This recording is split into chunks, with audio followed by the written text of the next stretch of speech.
So I would have been happy if Dr. Karunanidhi should have been here. He's not there. Please, someone call him. He thinks that everything is sulfonylurea, right? In the entire planet, it is sulfonylurea. Gentlemen, your age is 70 years. We are in an era of change. And you would be perhaps thinking that, is it a new statin? Let me start by saying it is better than a statin. Note this point, and I will prove you.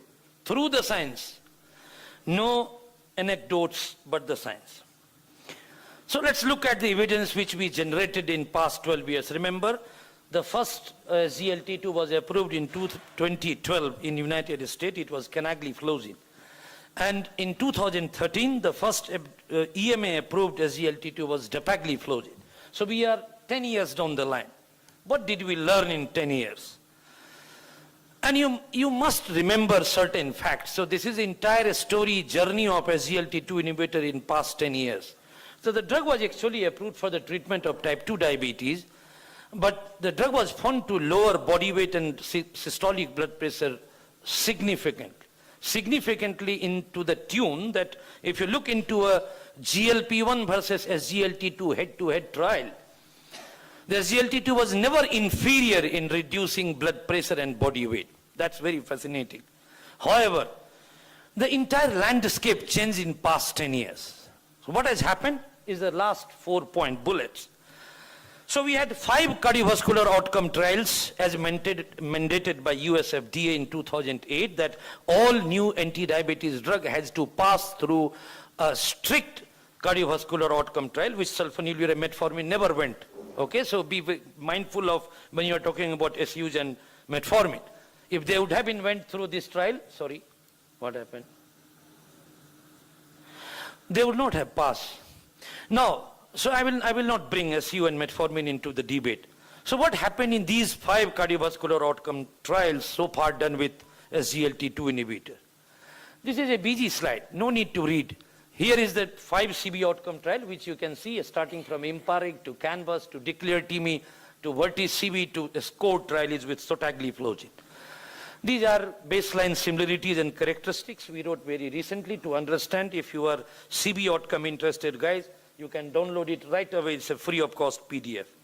What I'm trying to allure you to look here is that look here, in all these 5 CB outcome trials, one thing was pretty common, and it was never failed, was the reduction in heart failure hospitalization.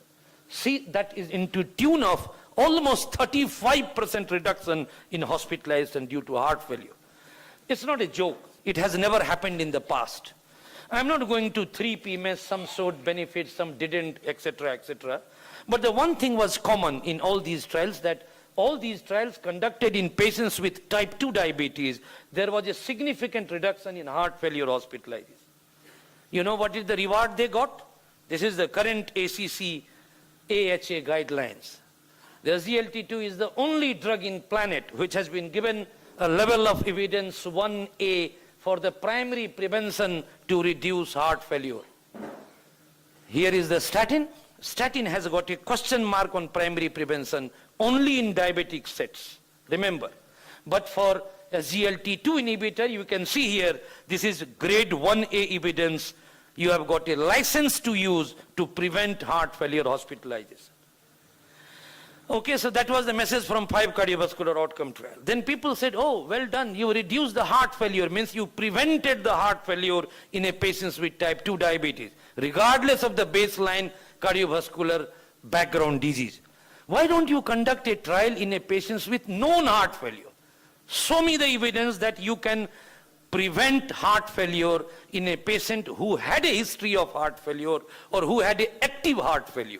Show me this evidence. So far, 4 heart failure trial has been conducted in patients not only with diabetes, but without diabetes as well. What happened? And these are these 5 CB outcome trials done in patients with known diagnosed heart failure, ranging of ejection fraction from 25% means severely reduced ejection fraction to a normal ejection fraction. These are the trials. So lowest heart failure trial had 25 to 60, including acute heart failure. So these are the 5 outcomes trial. Delivered top line result is already available. This trial will be presented details at the EASD this year. So we have got results from 4 the trial.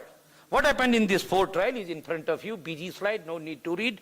Look at the primary outcome of these heart failure trial, and here is the result that in all these trials, they came with a flying colors. There is not a single trial done with SGLT2 inhibitor in patients with heart failure where it was neutral. It's shown a significant reduction. Net result, the world rewarded SGLT2. Where is Dr. Karunanidhi? Let him see. This is a grade 1 class A evidence. This is a proof. Okay then. Now let's come to the third bullet point.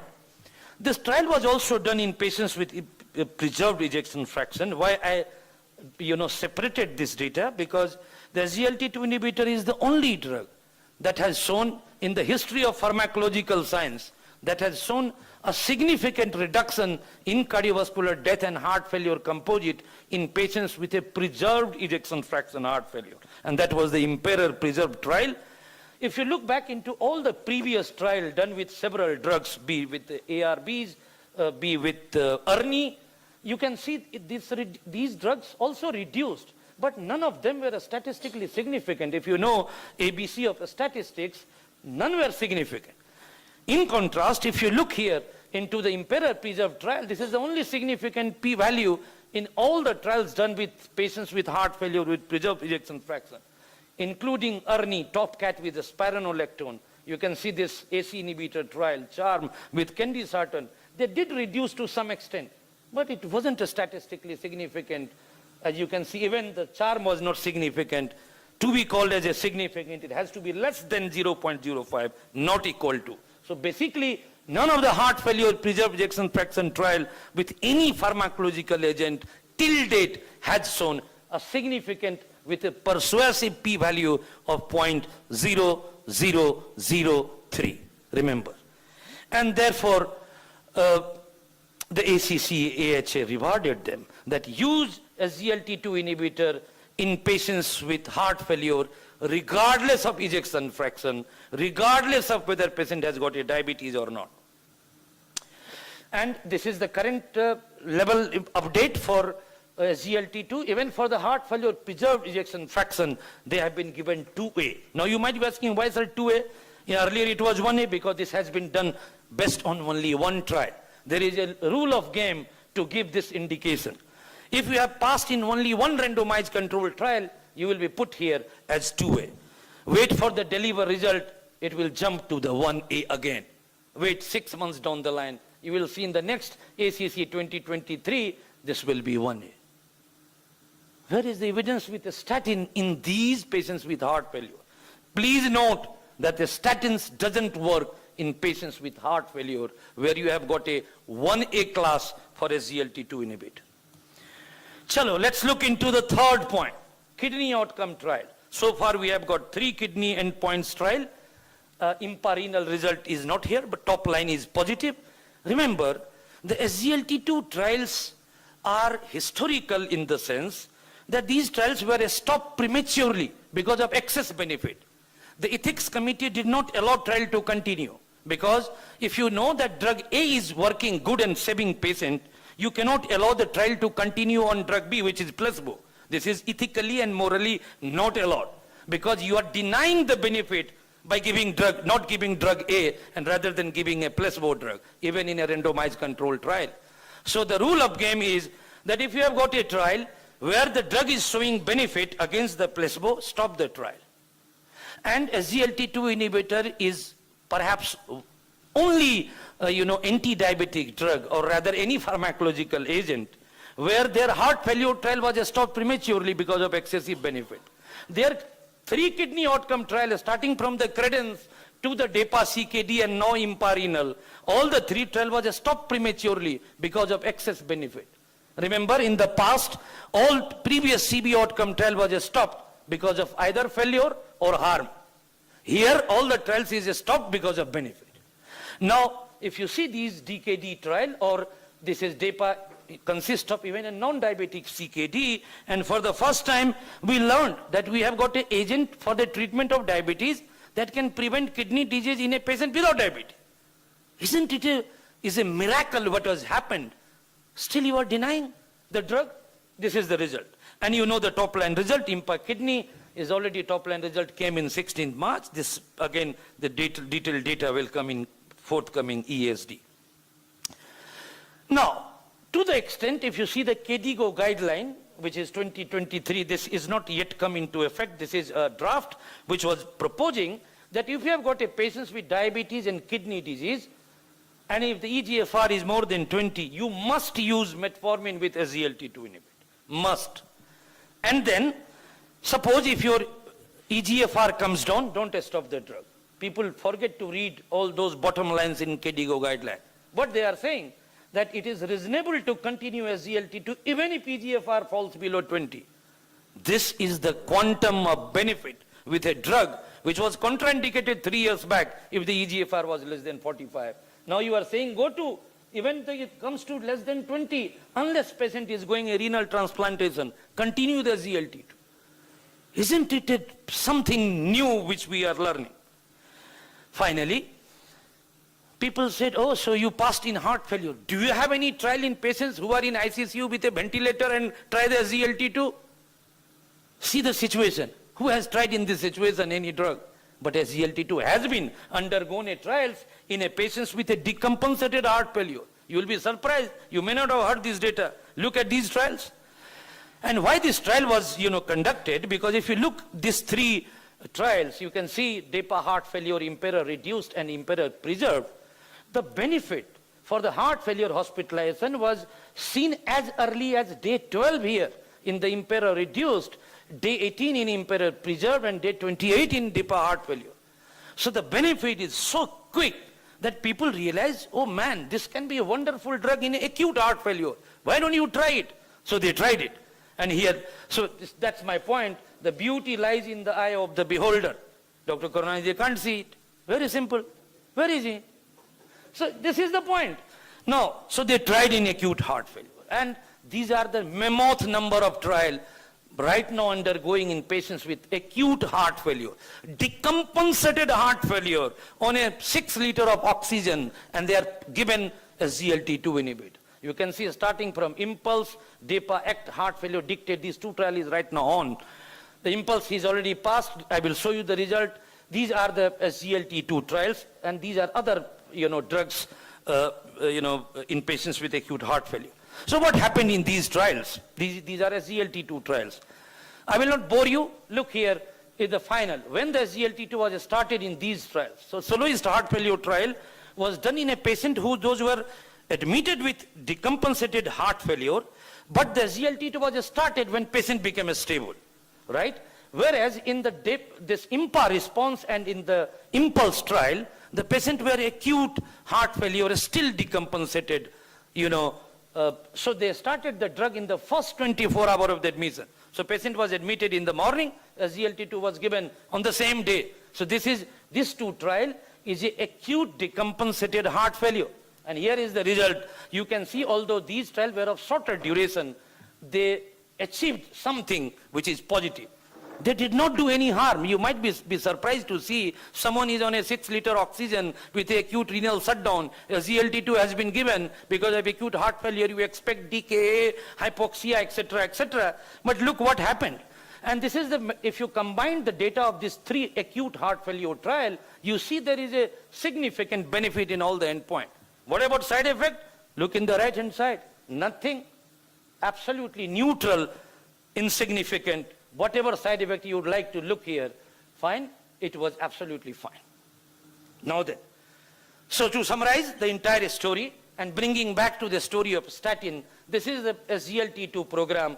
If you have got a patient with diabetes and is still having a normal ventricular function, to go to someone whose heart is gone and perhaps need a heart transplantation, you have got a trial. There is not a single trials from this where SGLT2 did not show benefit. And simple, now you can ask me what was the actual advantage. So that's why I have put it here, the number needed to treat to see these patients. starting from the declared TIMI, which has a majorly primary prevention cohort. In declared TIMI, it was 70%. Only 30% had cardiovascular disease. And then if you keep on going to Canvas, to Burtis, to Impare, Credence, DEPA CKD, Imperial Preserved, DEPA HF, Imperial Reduced, went there. Look at the NNT. The NNT is coming from 400 to 125 to 59 to 36 to 10. What does this graph shows? The graph suggests that if your patient is sick, the SGLT2 gives you a life. Here is the drug that prevents your life even if you don't have heart disease. 2, you have got an advanced heart disease. See, the NNT number needed to treat is only 10. So if you give 10 patients, 1 patient will survive. That's the beauty of SGLT2 inhibitor. Do you know the NNT of a statin? Any one of you? Okay, fine, fair enough. So you are very close. So statins NNT is here. Look at the NNT of SGLT2 inhibitor. You are saying, is it a new statin? It is better than a statin. And finally, I did not say. Oh, Dr. Karunan is not here. Sir, I didn't say. Who said? The father of the cardiology in the world. And you may not accept that I am uncle, but he is a real father. Right? So he said that SGLT2 is the statins of 21st century. Who am I to tell you it is not? Someone said it. I said yes. But I said even beyond Braunwald, because I'm basically in the age of his son, because I looked like and compared. I said perhaps it is better than a statin. I went beyond the father figure. And why I am saying it? Because perhaps Dr. Braunwald did not realize that the statin doesn't work in patients with heart failure. Neither it works in a patient with CKD. Please remember, there is only one trial done with a statin in a patient with CKD. It's called 4S trial. Done with atorvastatin. People thought that a statin will prevent cardiovascular death or cardiovascular endpoint in patients with CKD. However, the 4S trial was stopped prematurely because of excess harm. Can you believe this? And what was the harm? It increases the ischemic hemorrhagic stroke. So the atorvastatin increases stroke in a patients with CKD, whereas SGLT2 reduced everything in patients with CKD. The statin is contraindicated in a patients with advanced heart failure for several reasons, whereas SGLT2 shown you benefit in all acute heart failure trial. So ladies and gentlemen, my suggestion is that SGLT2 is far better than. So it is not provocative, it is super provocative to tell you that SGLT2, if we do not recognize today, 1 year, 2 years down the line, you will find that this statement will be rather changed. And even Braunwald would like to write that it is better than a statin. Thank you very much for your patience listening.